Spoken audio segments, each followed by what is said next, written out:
Nansomel, vous êtes les bienvenus à la chaîne YouTube École de Sagesse. Je m'appelle Lossa, je suis camerounaise. La signification de mon prénom est pierre précieuse. Je présente l'émission Les élites africaines. Cette émission a pour but premièrement de rendre visibles les élites africaines résidant aussi bien en Afrique qu'à l'étranger et deuxièmement à renforcer la confiance en soi du peuple noir. C'est une méthode didactique pour contrecarrer l'un des objectifs du colonialisme qui consiste à faire croire aux peuples colonisés qu'ils ne sont ni civilisés, ni intelligents, etc. Le peuple noir doit connaître et révaloriser ses propres génies qui ont révolutionné le monde avec leurs idées et leurs œuvres. Ces élites africaines sont les modèles et la fierté du peuple noir. Cette émission est un miroir qui reflète une partie de la vraie histoire du peuple noir, à savoir la vie des élites africaines que le colonialisme cache. Aujourd'hui, je vais présenter le Camerounais Arthur Dzang. Il est né à Mbankomo le 26 novembre 1987 au Cameroun. Il est de profession ingénieur, informaticien, homme d'affaires et inventeur. Il est le créateur de l'appareil Cardiopad et le PDG de Imor Medical Equipment. Il avait observé lors d'un stage d'études qu'il existe au Cameroun des lacunes sanitaires dans les centres de santé. Il s'était inspiré de ces problèmes sanitaires pour faire ses inventions. Dzang avait fait son stage dans le département de la cardiologie. Il avait d'abord créé un logiciel capable de reproduire sur une tablette informatique un électrocardiogramme dont un cardiologue pourrait analyser à distance les données enregistrées grâce à l'Internet. Par exemple, un électrocardiogramme numérique peut être envoyé en quelques minutes par téléphone portable à un cardiologue, qui peut alors établir à distance un diagnostic. Ensuite, il avait suivi sur Internet des cours en électronique pour fabriquer sa tablette. Son logiciel s'appelle Cardiopad. En fin de compte, il avait fondé l'entreprise Imor Medical Equipment. Dzang est celui qui a créé la première tablette africaine destinée au diagnostic des maladies cardiaques. Il avait reçu pour son invention des prix et de nombreux éloges dans son pays et à l'étranger. Depuis janvier 2016, le Cardiopad de Dzang se vend sur les marchés. L'intention de Dzang est d'aider son pays natal avec son invention, ensuite les autres pays d'Afrique, puis les pays d'outre-mer. En plus de ce problème sanitaire qu'il essayait de résoudre, Dzang avait observé pendant la crise de Covid-19, le manque d'autres matériels de travail dans les centres sanitaires de son pays. Il s'agissait ici de l'oxygène médical qui est très important pour les patients ayant de graves problèmes respiratoires. Ce matériel existe certes dans très peu d'hôpitaux, malheureusement il est trop cher pour une grande partie de la population. Pour résoudre ce nouveau problème, Dzang avait conçu Oxynet qui s'appelle encore Oxygen National Network. Voici une explication du mode de fonctionnement de l'Oxynet. C'est un système de stations d'oxygène médical connectées, capable de produire en continu une concentration d'oxygène de 95%, à partir de l'air ambiant. Cet appareil Oxynet peut être utilisé avec de l'électricité, ou avec de l'énergie solaire et il dispose d'une batterie. L'appareil peut fournir de l'oxygène à plus de 10 patients au même moment. L'Oxynet peut produire 60 litres d'oxygène par minute. L'oxygène qui est produit sera comprimé dans plusieurs bouteilles. Ces bouteilles d'oxygène sont distribuées aux patients, qui eux-mêmes sont reliés au réseau par des tuyaux. Il existe des dispositifs qui enregistrent la quantité de consommation d'oxygène par chaque patient. Chaque station d'Oxynet peut être contrôlée à distance par une application. Dzang a créé au Cameroun la société Imor Medical où l'Oxynet fut créé. Imor Medical est une entreprise de fabrication de matériel de travail lié à la médecine. En 2016, il a conçu l'Africa Cardiac Care Programme. C'est un programme panafricain de soins de santé où les patients n'ayant pas assez d'argent pourraient faire au moins une fois par SN un dépistage cardiaque complet. En tant qu'homme d'affaires humaniste, soucieux des problèmes de la population africaine et du retard de développement du continent, il se lance à Yaoundé dans un autre projet qui est celui de la fabrication de cartes à puce. Leçon à tirer, Arthur Dzang est très polyvalent en compétences et dans le domaine du métier. Il est de profession ingénieur, informaticien, inventeur, homme d'affaires et un humaniste.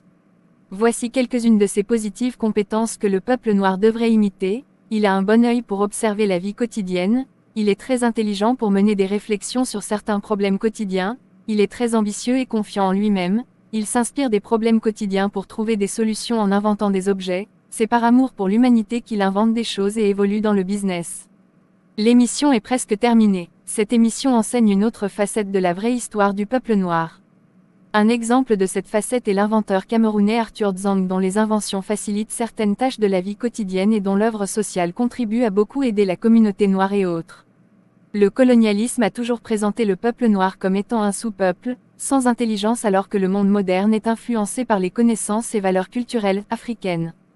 Par conséquent, le colonialisme est un instrument de désinformation dont l'un des objectifs principaux est de déformer par différentes stratégies l'histoire du peuple noir. Ces stratégies sont par exemple l'école, la politique, les médias, les religions importées, etc. Pour clôturer, je vous présente mes meilleurs vœux pour cette semaine à travers une photo de Clanclos aux légumes et à l'œuf, puis cette citation de l'anticolonialiste Aimé Césaire de la Martinique. Je cite: « Le colonialisme et l'impérialisme ne sont pas quittes avec nous quand ils ont retiré de nos territoires leurs drapeaux et leurs forces de police. Pendant des siècles, les capitalistes se sont comportés dans le monde sous-développé comme de véritables criminels de guerre. Les déportations, les massacres, le travail forcé, l'esclavagisme ont été les principaux moyens utilisés pour augmenter ses réserves d'or et de diamants, ses richesses et pour établir sa puissance. » Fin de citation. Un vrai croyant africain ne peut pas s'identifier aux valeurs culturelles de ses oppresseurs en portant par exemple leur nom, ou en imitant à la lettre leur mode de vie, ou en adoptant leur manière de parler, ou en se dépigmentant la peau, etc. Car l'éthique divine interdit aux bons croyants de prendre un malfaiteur pour modèle, ou de s'identifier à lui. En posant ces actes contre nature, ou contre l'ordre divin, ce serait encore mieux de vous faire appeler Satan, car vos oppresseurs ne font qu'accomplir les œuvres de Satan pour se faire idéaliser par les autres peuples. Le peuple africain doit être conscient qu'il doit se débarrasser de toute forme d'aliénation, ou prison provenant du colonialisme. C'est son devoir de révaloriser ses valeurs culturelles et même ses élites.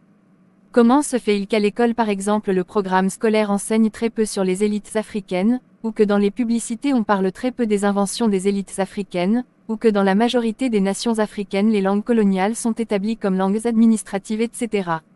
Le peuple noir doit être conscient qu'il existe un mécanisme naturel que l'on appelle l'autorégénération. Ce mécanisme est observé aussi bien dans le règne végétal que dans le règne humain et le règne animal. L'autorégénération vient après une période de destruction, etc. Symboliquement, le colonialisme et toutes ses pratiques sont à considérer comme la destruction, l'impureté, la plaie, etc. Pendant que toutes les formes de lutte du peuple noir pour se débarrasser du colonialisme et de ses pratiques symbolisent le mécanisme d'autorégénération. Ainsi, c'est un devoir et un droit naturel du peuple noir de se débarrasser de toutes les pratiques destructives du colonialisme. Alors le peuple noir ne doit pas cesser de se révolter contre toutes les pratiques destructives ou coloniales des nations impérialistes. Dans le règne végétal, lorsque par exemple un feu de brousse brûle une forêt, une grande partie de la végétation est détruite. Quelque temps plus tard, la forêt se régénère elle-même par le fait que de nouvelles plantes poussent et la forêt réapparaît. Dans cet exemple, le feu de brousse symbolise la destruction et la repousse de la végétation symbolise l'autorégénération. Dans le règne animal, par exemple, beaucoup d'animaux ont leur méthode pour faire la toilette et se débarrasser des parasites qui sont sur leur corps. Ici par exemple, les saletés et les parasites représentent l'impureté, puis la toilette et l'élimination des parasites symbolisent l'autorégénération. Dans le règne humain, lorsqu'une partie du corps est blessée, le corps humain a ses propres méthodes pour cicatriser la plaie et lutter contre les infections. Dans ce cas, la blessure du corps humain et les bactéries symbolisent la plaie, puis le mécanisme de cicatrisation et de lutte contre les infections représente l'autorégénération. Le mécanisme d'autorégénération se renouvelle autant de fois que l'équilibre du règne végétal, ou animal, ou humain est menacé. De plus, c'est un mécanisme qui s'opère par réflexe et non sur ordre de qui que ce soit. Ce qui veut dire que le peuple noir doit être attentif à tout ce qui se passe autour de lui, pour agir par réflexe contre toutes les formes de colonialisme qui perturberaient son équilibre, son bien-être.